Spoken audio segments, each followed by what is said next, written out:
So I spent the whole summer with my dad building this tree fort. It was beautiful. It had 2 rooms, a foyer and a main meeting hall. Called it Paul Drebber's Fortress of Envy, because I expected that would really irk the local children who hadn't taken to me very well. These bullies show up, they call me down, they say, "Hey Paul, why don't you come on down here, Mr. Junior Reporter." And word had already gotten out that I had a little bit of a penchant for journalism. And they called me down and they roughed me up, they took over the Fortress of Envy, and they said, "No Paul Drebber allowed." I went home that night, I went out to my dad's shed, disrot. I got my hands on a handsaw and some kerosene, and I went back there at night and I sawed the main support branch, and I took that son of a gun right down. Then I poured kerosene all over it and I lit her up. And turns out the kids were having a sleepover in there, and 2 of them died in the fall, apparently. Massive head trauma. These were just kids, 7, 8 years old.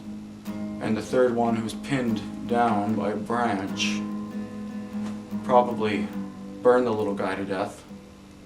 I didn't get in a lot of trouble. I was only 6 years old. But yeah, I killed them. Killed all 3 of them. I killed lots of people. You know, it happens.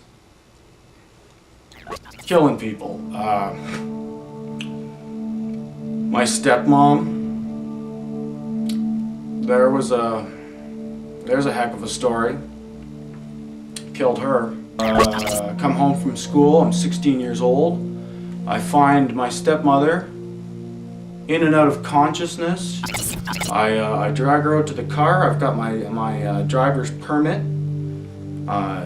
Load her into the car, she's in and out of it, and I realize I have no idea where the hospital is. I've never been to the hospital, never been to a doctor either. Fit as a fiddle, never had to go, no reason. Run inside, call the hospital, get directions, which was a pain in the neck. And you know what happens when you leave somebody in a garage sealed with the gas running? She, I don't know, I think it's called asphyxiation. She died. She died. I killed her. I didn't know any better.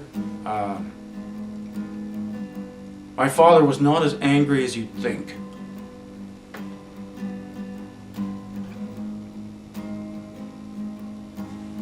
And the funny thing, this is the funny thing, was when they did the autopsy, they found a belly full of sleeping pills.